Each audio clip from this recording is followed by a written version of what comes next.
Hello बच्चों, तो कैसे हो आप सब लोग। हमारा चैप्टर चल रहा है sexual reproduction in flowering plant और टॉपिक चल रहा है पॉलिनेशन। लास्ट के लेक्चर के अंदर हमने विंड पॉलिनेशन पढ़ा था और विंड पॉलिनेशन में फ्लावर के क्या क्या कैरेक्टर्स होते हैं वो सारी बातें हमारी हो चुकी हैं। आज के सेशन में हम पढ़ेंगे वाटर पॉलिनेशन। तो पहले तो चैनल सब्सक्राइब नहीं किया है तो चैनल सब्सक्राइब करो, अपने फ्रेंड्स के साथ शेयर करो और फिर उसके बाद में अपन डिस्कस करते हैं आज का हमारा टॉपिक। तो वाटर पॉलिनेशन एक तरीके का एबायोटिक पॉलिनेशन है। इसी का दूसरा नाम है हाइड्रोफिली। हाइड्रोफिली हमने लास्ट लेक्चर के अंदर यह बात करी थी कि एबायोटिक एजेंट्स के थ्रू यदि पॉलिनेशन होगा तो उसकी कोई गारंटी नहीं है कि वो सही होगा। तो क्या किया जाए, तो भाई पोलन ग्रेन का नंबर ज्यादा रखा जाए। ये भी एक एबायोटिक एजेंट है। हमने तो ये भी बात करी थी कि एयर पॉलिनेशन है वो वाटर पॉलिनेशन के कंपैरिजन में ज्यादा होता है। इसका मतलब ये तो कम होता है। कितना कम होता है, चलो बात करते हैं उसकी। अब मैं जो चीज समझा रहा हूं उसको एकदम आराम से ध्यान से समझिए। यदि मैं ऑल प्लांट्स की या ऑल एंजियोस्पर्म प्लांट्स की बात करूं, ऑल एंजियोस्पर्म्स, जितने भी एंजियोस्पर्म्स हैं उन सब की, तो इनमें से मोस्ट ऑफ देम टेरिस्ट्रियल है। मोस्ट ऑफ देम टेरिस्ट्रियल है। और जो टेरिस्ट्रियल है उनके अंदर वाटर पॉलिनेशन तो हो ही नहीं सकता। इसका मतलब यह हुआ कि यहां पे मोस्ट ऑफ प्लांट्स में वाटर पॉलिनेशन का ऑप्शन ही खत्म हो गया। समझ में आई ये चीज। इसीलिए एयर पॉलिनेशन ज्यादा कॉमन है as compare to water pollination. अभी जब हम नेक्स्ट लेक्चर के अंदर बायोटिक एजेंट्स वाला पढ़ेंगे तब पता चलेगा कि बायोटिक एजेंट से पॉलिनेशन तो एयर से भी ज्यादा है। पर खैर एक बार उसको साइड में छोड़ो, अपन वाटर वाले पे आते हैं। जितने भी एंजियोस्पर्म प्लांट्स हैं उनमें से मोस्टली तो टेरिस्ट्रियल हैं। इसलिए मोस्टली के अंदर तो वाटर पॉलिनेशन का ऑप्शन ही खत्म हो गया। फिर जो रिमेनिंग है, जो रिमेनिंग प्लांट्स हैं,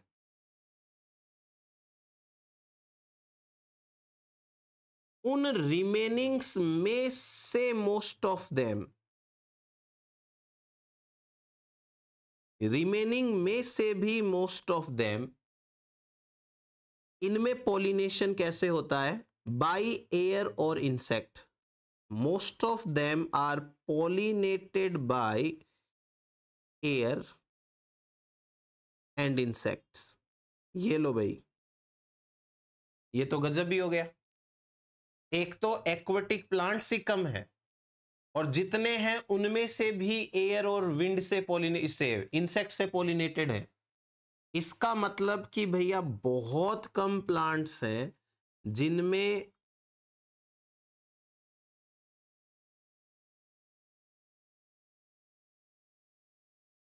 वाटर पॉलिनेशन होता है। तो वो कितने हैं, अबाउट 30 जेनेरा, लगभग 30 जेनेरा ऐसे हैं जिनके अंदर वाटर पॉलिनेशन पाया जाता है।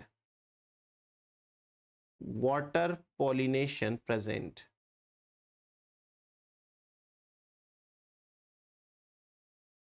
तो भाई ये ठीक है, जितने भी हैं जैसे भी हैं अपने को तो यही काम आएंगे अभी अपने टॉपिक में। So about 30 genera are there which are actually showing the water pollination. समझ में आया ये।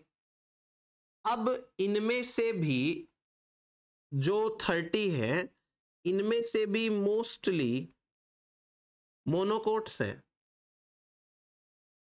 मैं यहां पे जो जो पॉइंट लिख रहा हूं हर एक पॉइंट एनसीईआरटी का है और हर एक पॉइंट इंपॉर्टेंट है, छोड़ना मत उसको। सारे एंजियोस्पर्म की बात करें, लेट से 1000 एंजियोस्पर्म है, तो 1000 एंजियोस्पर्म्स में से 990 एंजियोस्पर्म तो टेरिस्ट्रियल है। 10 एंजियोस्पर्म कैसे हैं, वाटर वाले। 10 में से भी जो 7 हैं उनमें एयर या इंसेक्ट से होता है। लगभग 3 ऐसे हैं जिनके अंदर वाटर से पॉलिनेशन होता है, और 3 में से भी 2 कौन है, मोनोकोट है। ऐसे करके ये समझना है आपको। अब ये जो मोनोकोट्स हैं, इनको अपन 2 कैटेगरी के अंदर ऐसे ही समझ लेते हैं कि या तो ये मोनोकोट फ्रेश वाटर के अंदर उगते हैं, फ्रेश वाटर, या ये प्रेजेंट है मैरीन वाटर के अंदर, मैरीन वाटर या सी वाटर के अंदर। जो फ्रेश वाटर वाले हैं उनके अंदर 2 एग्जाम्पल आपको याद रखना है। एक तो वेलिस्नेरिया, वेलिस्नेरिया एक यूनिसेक्सुअल प्लांट है, ये या तो पूरा फीमेल है या पूरा मेल है। और दूसरा आपको याद रखना है हाइड्रिला। हाइड्रिला प्लांट यूनिसेक्सुअल भी होते हैं, बाइसेक्सुअल भी होते हैं। इनकी डिफरेंट स्पीसीज में डिफरेंट डिफरेंट ऑप्शंस होते हैं। मैरीन वाटर के अंदर आपको याद रखना है जोस्टेरा, जिसको सी ग्रास कहते हैं। इसके पोलन ग्रेन्स हैं वो लंबे लंबे होते हैं, रिबन शेप के होते हैं, ऐसे करके। तो अभी अपने पास में हो गया ये छोटा सा एक क्लासिफिकेशन टाइप शॉर्ट नोट आपको याद करने के लिए। इसका एक एक जो पॉइंट है वो बहुत इंपॉर्टेंट है। तो सभी एंजियोस्पर्म्स में से केवल 30 जेनेरा ऐसे हैं जिनमें एक्चुअली वाटर पॉलिनेशन होता है। सो हम यहां पर एक पॉइंट बना के लिख सकते हैं, नोट डाल के। क्या लिख सकते हैं, देखो,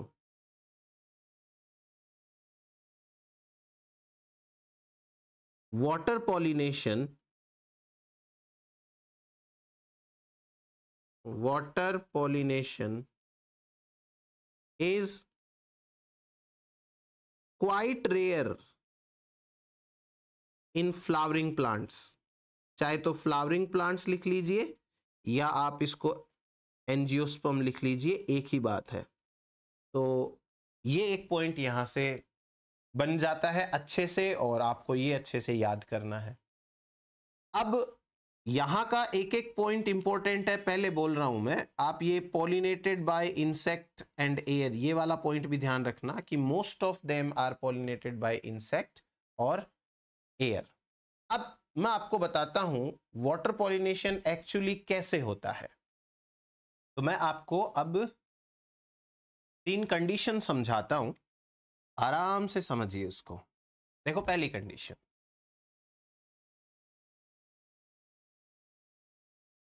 हम मान लेते हैं कि ये वाटर की सरफेस है, ये वाटर है,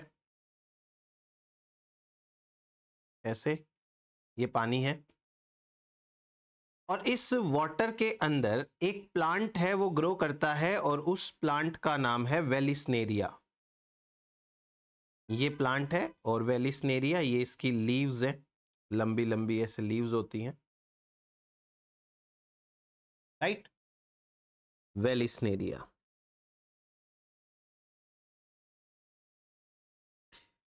अब आपको यह भी पता है कि वेलिस्नेरिया प्लांट है वो यूनिसेक्सुअल होता है, हमने लिखा था। तो ये प्लांट यूनिसेक्सुअल है और ये प्लांट है फीमेल प्लांट, तो ये फीमेल वेलिस्नेरिया हो गया। जब सेक्सुअल रिप्रोडक्शन का समय आता है तो इस फीमेल वेलिस्नेरिया के अंदर फीमेल फ्लावर्स बनते हैं, और वो फीमेल फ्लावर की एक खास बात होती है, क्या, उस फीमेल फ्लावर का जो पेडिसल होगा वो बहुत लंबा हो जाता है, और वो इतना लंबा हो जाता है कि जो फीमेल फ्लावर है उसकी जो स्टिग्मा है वो वाटर की सरफेस तक पहुंच जाती है, ऐसे, ये ऐसे हो जाता है। देखो, स्टिग्मा जो है वो वाटर की सरफेस के ऊपर ऊपर रहनी चाहिए, उससे ऊपर नहीं उठ जानी चाहिए, एकदम लेवल पे होनी चाहिए। तो अभी इस प्लांट के अंदर ये तो है फीमेल फ्लावर, फीमेल फ्लावर, और ये है इसका लॉन्ग पेडिसल, लॉन्ग पेडिसल। अब जैसे ये फीमेल फ्लावर है, साइड में कहीं ना कहीं कोई मेल फ्लावर भी होगा। लेट्स से कि ये कोई मेल फ्लावर है, अभी इसमें अपने को उतना काम नहीं है, ये मेल फ्लावर है, सॉरी ये मेल प्लांट है, ये मेल प्लांट है। तो मेल प्लांट क्या करेगा, मेल प्लांट बनाएगा फ्लावर्स, और ये फ्लावर्स बना करके रिलीज कर देगा पानी में। ये फ्लावर्स है, वो रिलीज हो गए। ये है मेल फ्लावर्स, पूरा का पूरा फ्लावर है वही रिलीज हो जाता है। और ये मेल फ्लावर किसी तरीके से तैरता तैरता पानी में यहां तक पहुंच जाता है, और फिर बाद में पोलन ग्रेन्स रिलीज होते हैं और पॉलिनेशन हो जाता है। तो यहां पर हमको दो बातें याद रखनी है। पहली बात, male flowers passively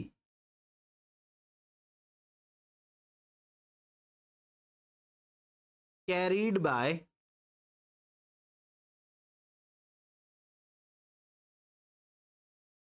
water current.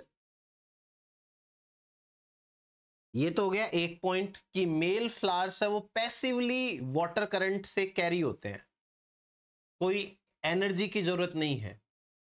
और दूसरा, जब पोलन ग्रेन्स रिलीज कर दिए जाते हैं तो इवेंचुअली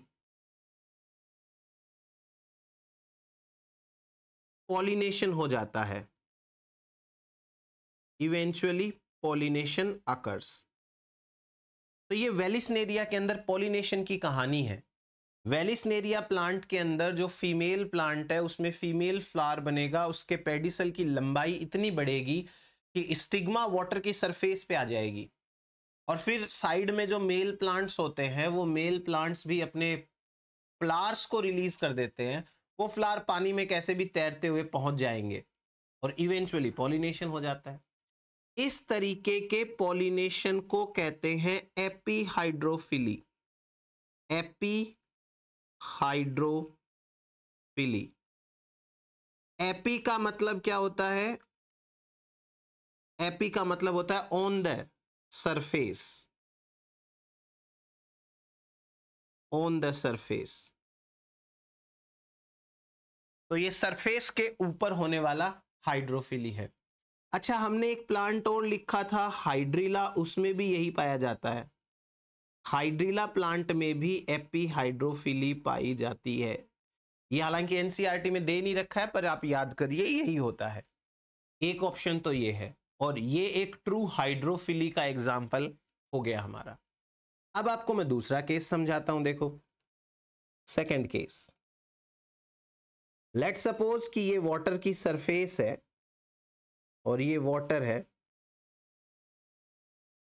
यहां पर एक प्लांट लगा हुआ है, उस प्लांट का नाम है जोस्टेरा। ये है जोस्टेरा। अब ये जो जोस्टेरा वाला प्लांट होता है ना, ये प्लांट क्या होता है कि इस पे यूनिसेक्सुअल फ्लावर्स होते हैं, बट दोनों फ्लावर सेम पे होते हैं। जैसे लेट सपोज कि ये फ्लावर है वो फीमेल फ्लावर है, ये फीमेल फ्लावर है, और इसी प्लांट के ऊपर कहीं ना कहीं पर मेल फ्लावर है वो भी लगा हुआ, ये मेल फ्लावर है। तो दोनों फ्लावर्स है वो एक के ऊपर ही लगे हुए हैं। अब क्या होगा कि ये जो मेल फ्लावर है उससे लंबे लंबे रिबन के जैसे पोलन ग्रेन्स रिलीज होंगे। यहां से ये पोलन ग्रेन रिलीज हुआ और अंडर वाटर ही रहता है और यहां पहुंच जाता है, पानी के बाहर तो देखो निकला ही नहीं। ये है लॉन्ग रिबन शेप्ड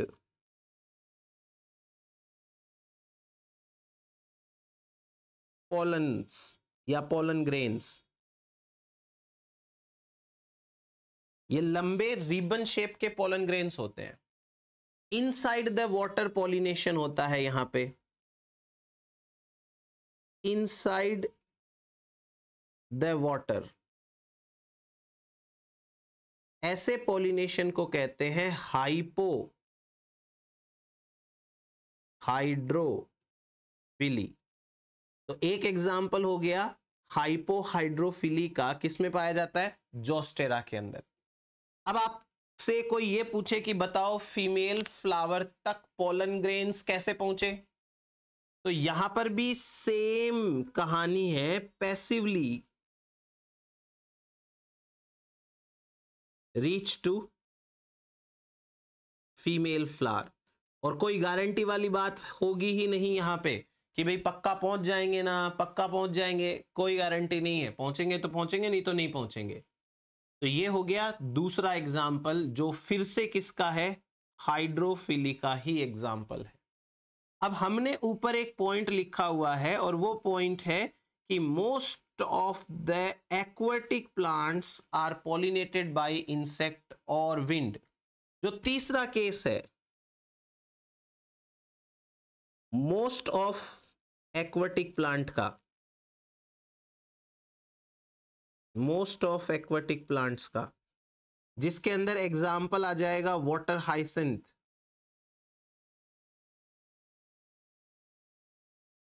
एक एग्जाम्पल आएगा वाटर लिली,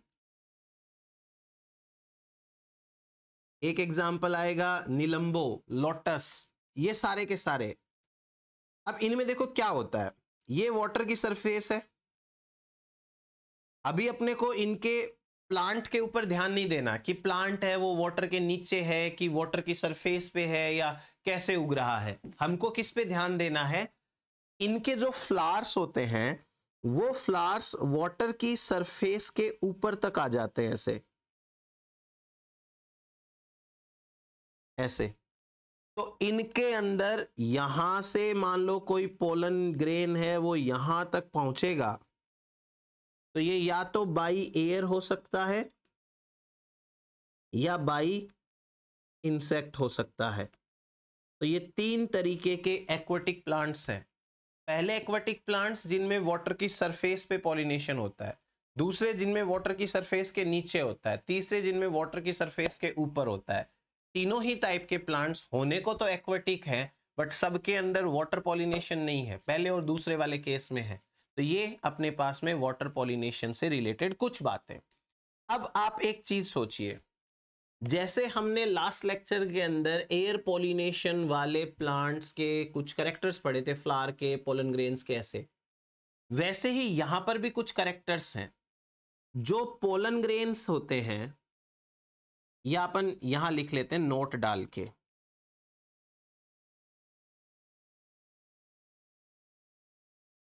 जो पोलन ग्रेन्स होते हैं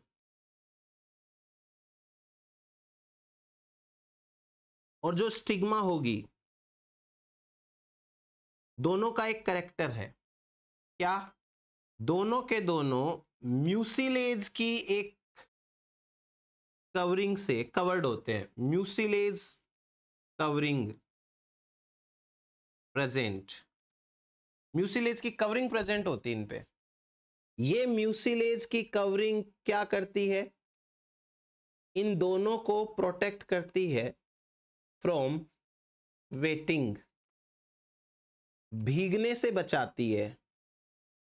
इसी म्यूसिलेज के कारण ये दोनों हाइड्रोफोबिक नेचर के हो जाते हैं, हाइड्रोफोबिक नेचर के हो जाते हैं। इसी म्यूसिलेज की कवरिंग के कारण दोनों स्टिकी नेचर के हो जाते हैं। तो ये इनका एक कैरेक्टर याद रख लेना, ज्यादा अपने को करने की जरूरत ही नहीं है। अब एक और चीज अपने को यहां पे दे रखी है, इन्होंने क्या किया, एंजियोस्पर्म प्लांट्स को एल्गी ब्रायोटेरिडो से कंपेयर किया है। तो अभी आपको जो मैं समझा रहा हूं वो आप एक बार समझने की कोशिश करिए मेरे तरीके से। जैसे एक तो होते हैं एल्गी, एक है ब्रायोफाइटा, और एक है टेरिडोफाइट्स।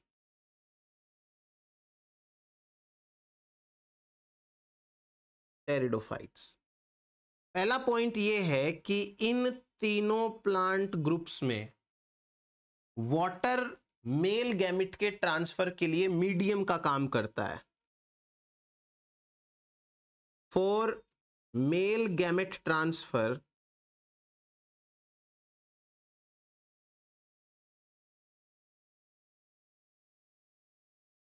वाटर एक्ट्स एज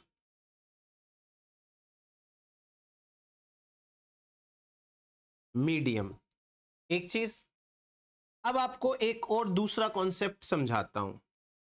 देखो, एल्गी, ब्रायोफाइट एंड टेरिडोफाइट, इन तीनों में से जो एल्गी होते हैं वो कहां कहां प्रेजेंट होते हैं? एल्गी ऑलमोस्ट हर तरीके की हैबिटाट में होते हैं। एल्गी वाटर के अंदर प्रेजेंट होते हैं। अब वाटर के अंदर चाहे ये फ्रेश वाटर हो, चाहे ये पॉल्यूटेड वाटर हो, चाहे ये मैरीन वाटर हो, कहीं पर भी हो, हर जगह प्रेजेंट होते हैं।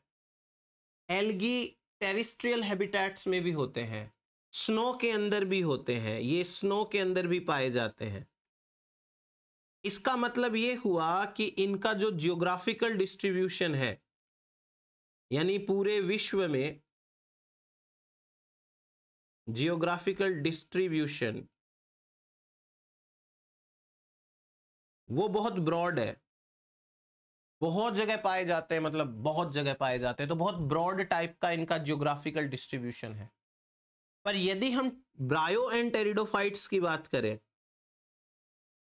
ब्रायो एंड टेरिडोफाइट्स स्पेशल हैबिटाट्स में पाए जाते हैं, स्पेशल हैबिटेट्स के अंदर। जैसे कोई हैबिटेट है, पहली बात तो वो हैबिटेट में आपको फ्रेश वाटर ही लगेगा। ये मैरीन वाटर में या पॉल्यूटेड वाटर के अंदर नहीं पाए जाते हैं, only fresh water.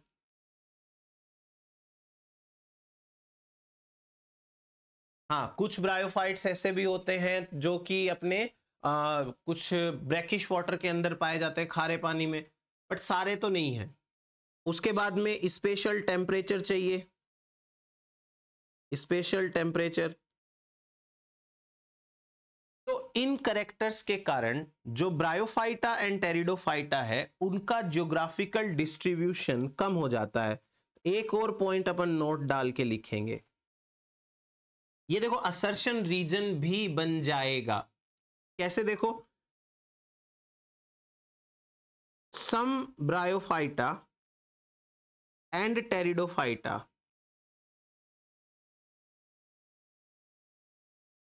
Have narrow geographical distribution.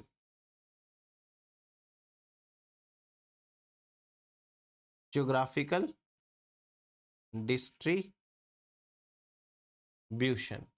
क्यों? क्योंकि they need water for male gamete transfer and fertilization। तो आपको ये दो पॉइंट्स हैं वो याद रखने हैं। ये असर्शन रीजन भी बन रहा है विथ करेक्ट एक्सप्लेनेशन, और ये एनसीईआरटी के अंदर लिखा हुआ है, तो अच्छे से ये याद करेंगे आप। तो हमने क्या पढ़ा आज वाटर पॉलिनेशन के अंदर? सारे एंजियोस्पर्म में से मोस्टली तो टेरेस्ट्रियल है, बहुत कम है वो एक्वाटिक है, और जो एक्वाटिक हैं उनमें से भी मोस्टली है वो विंड पॉलिनेशन से या इंसेक्ट पॉलिनेशन से होते हैं, और कुछ 30 जेनेरा हैं वही होते हैं वाटर से। उनमें से मोस्टली मोनोकोट्स आ गए। अब मोनोकोट्स फ्रेश वाटर या फिर मैरीन वाटर उसके हिसाब से हो जाएगा। एंड देन कैसे करके एपीहाइड्रोफिली होती है, फिर हाइपोहाइड्रोफिली होती है, और मोस्टली के अंदर तो एयर या इंसेक्ट पॉलिनेशन होता है। और कुछ ये पॉइंट्स हैं जो अपने को याद करने हैं। तो आज के लेक्चर में हम पढ़ेंगे वाटर पॉलिनेशन तक ही, फिर हम नेक्स्ट लेक्चर के अंदर बात करेंगे बायोटिक एजेंट से पॉलिनेशन। तब तक आप चैनल सब्सक्राइब करो, सबके साथ शेयर करो, और नेक्स्ट लेक्चर के लिए बने रहो मेरे साथ। Thank you.